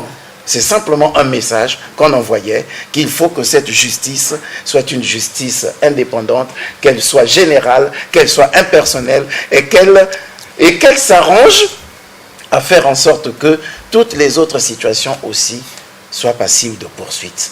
C'est cela. Ce n'est donc pas pour autant qu'on va demander de quitter la Cour ou qu'on va créer forcément une cour arbitrale, une cour de justice africaine, parce que le problème reviendra au même. La seule chose, à nos compatriotes, à nos Africains, il y a 2 recommandations. La première recommandation, nous devons nous abstenir des actes de violence. Que l'on soit dirigeant, que l'on soit citoyen. Ceux qui brandissent le spectre de la guerre, de la violence dans les quartiers, ceux qui sont là toujours à rechercher que les choses se règlent par la violence, par la guerre, qu'ils comprennent qu'ils ne sont pas à l'abri des poursuites devant la Cour pénale internationale. Ceux qui, dans des officines, dans des laboratoires, sont en train de créer des conditions ou de réfléchir sur la manière de se maintenir ou de prendre le pouvoir par la force, qu'ils sachent qu'ils ne sont pas à l'abri des poursuites de la Cour pénale internationale. Donc, nous devons tout faire pour rechercher la paix en toutes circonstances, pour que nous n'ayons plus à revenir sur ce que nous avons déploré et qui fait qu'aujourd'hui nous soyons tous dans le viseur de la Cour pénale internationale. Ça, c'est la première recommandation. La seconde recommandation, Oui, j'en ai deux. La seconde recommandation, faisons confiance à notre justice. Donnons les moyens à notre justice de dire le droit, de rendre la justice au nom du peuple congolais. De sorte que, effectivement, nous n'ayons plus à faire des procès d'intention parce que si nous rendons notre justice normalement, si nous faisons confiance à nos institutions judiciaires et que nous puissions nous conformer aux décisions qui sont rendues, nous ne puissions les réviser que par rapport sur la base des voies que la loi nous offre, nous n'aurons plus besoin de redouter la Cour pénale internationale. Voilà, c'est cela. Merci. Merci beaucoup. Je m'en vais vous remercier d'avoir répondu à notre invitation et puis d'être resté si tard. Merci, monsieur le ministre. Je crois que le débat était de haut niveau. Nous nous excusons auprès des téléspectateurs qui ont certainement cherché à téléphoner, mais de temps en temps, il faut faire de la pédagogie. Il faudrait que nos compatriotes écoutent, apprennent aussi, et peut-être que ça va les élever. Merci, Maître Ndjolani. Merci, mon cher Alphonse Nomo, d'avoir répondu à notre invitation. Rediffusion vendredi à partir de 15h, mais pour les couches tard, mercredi après le journal de la nuit, parfois on fait une rediffusion. Nous retenons que la justice est un besoin africain, comme l'a dit monsieur le ministre, mais si on veut rendre la justice au nom du peuple congolais, mais il faut que ce soit une justice qui soit rendue en toute impartialité, sans faire la critique. Il faut qu'elle soit juste pour éviter que ce soit une justice injuste, comme le disent certains. Mais alors, nous partageons le sentiment de dire qu'il faut s'abstenir des actes de violence, car quel que soit le statut dans lequel on se trouve, quel que soit le poste qu'on occupe, si jamais vous êtes amené à poser des actes contraires d'abord à la loi nationale, vous serez passible des poursuites. Et si jamais nos États n'arrivent pas à vous poursuivre parce qu'il y a quand même des super puissants, il y a des intouchables, il y a des castes, et par conséquent, si la CPI n'est pas manipulée, elle peut se saisir de ces faiblesses de nos juridictions nationales pour poursuivre ceux qui auront commis les actes tels que prévus par l'article 5. Surtout, y compris les journalistes. En ce moment, il y a un journaliste qui est devant la Cour pénale internationale. Voilà, les journalistes qui incitent à la haine tribale, qui recherchent les violences. Ils sont moins nombreux que les hommes d'État qui poussent leur population à prendre les armes, soit parfois pour les protéger et pour qu'ils puissent conserver leur pouvoir au-delà des mandats qui leur sont dévolus. Merci beaucoup et à la semaine prochaine. Merci.